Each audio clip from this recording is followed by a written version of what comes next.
If you don't know this story already, Defense Secretary Lloyd Austin went missing.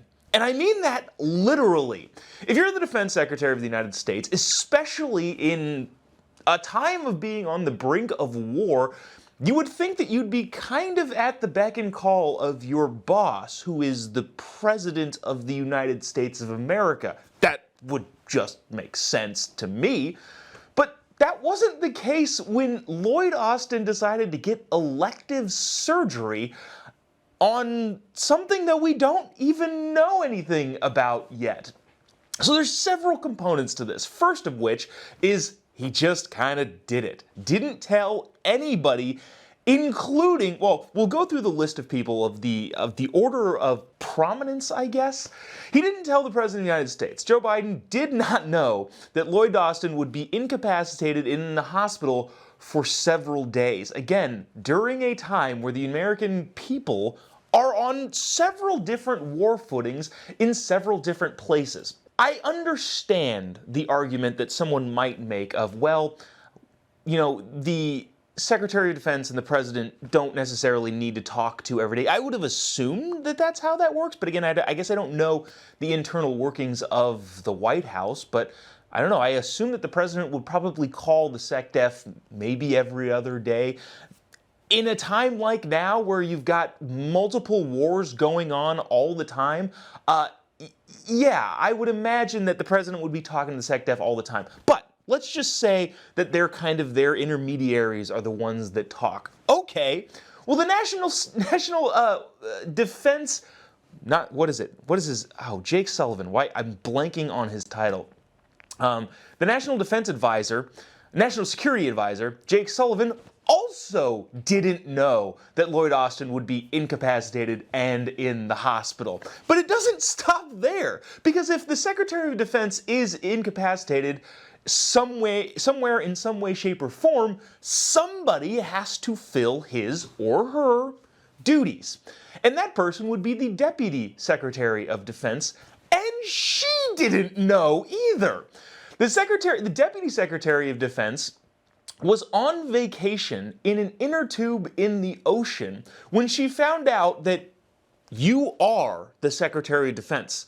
And what does that mean? What does that entail? Well, if Iran had gotten lucky and actually hit a U.S. base or ship or military installation, she would be the person making that call. And did she know that she would be making that call? No.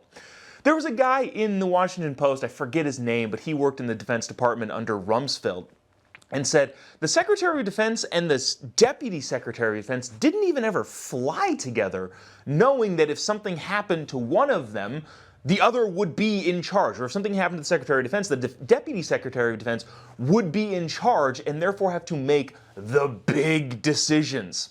So Lloyd Austin, SecDef, goes into this, we now know, elective surgery, doesn't tell the President, doesn't tell the President's office, doesn't even tell his own Deputy Secretary, and just kind of comes back to work. The Defense Department released a statement yesterday saying that Lloyd Austin is not resigning and the President has no interest in firing him. Now, who knows if that's true? The Defense Department can put out whatever they want, and Lloyd Austin can say in a press release whatever he wants.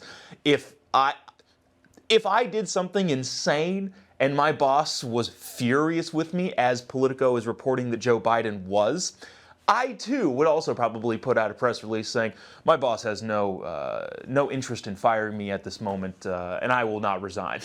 Like, yeah, that doesn't mean anything to me. But back to the point. Joe Biden also reportedly, according to Politico, was furious about the fact that he didn't know that the Defense Secretary was undergoing a surgery. Now, I guess the more humoristic side of this is that we don't know what the Defense Secretary was going in for. They say it was an elective surgery, and so what was he electing to do? Should we even be saying he now? Is Lloyd Austin now Loretta Austin? Who knows? We have no idea. Has he decided to transition? Has they decided to transition?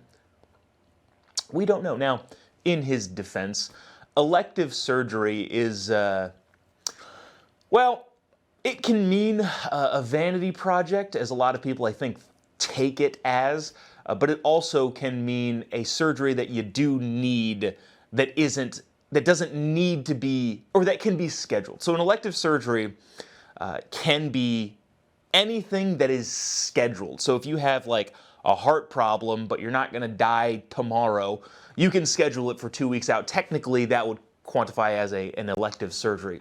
But the weird thing is that the Defense Department isn't saying what it was, and they haven't said what it was. Now, an elective knee surgery or a hip replacement, a guy's served in the military his entire career, that's totally defensible, no pun intended. That you can say, yeah, I needed some work done on my knee and took it out. Now, why you wouldn't tell anybody, I don't understand. But why they're still not telling anybody what he did now is weird and should be weird to pretty much everyone. Let's see. People in the comment section, hilarious. Steve says he already had no balls, probably just finishing the job. That's funny.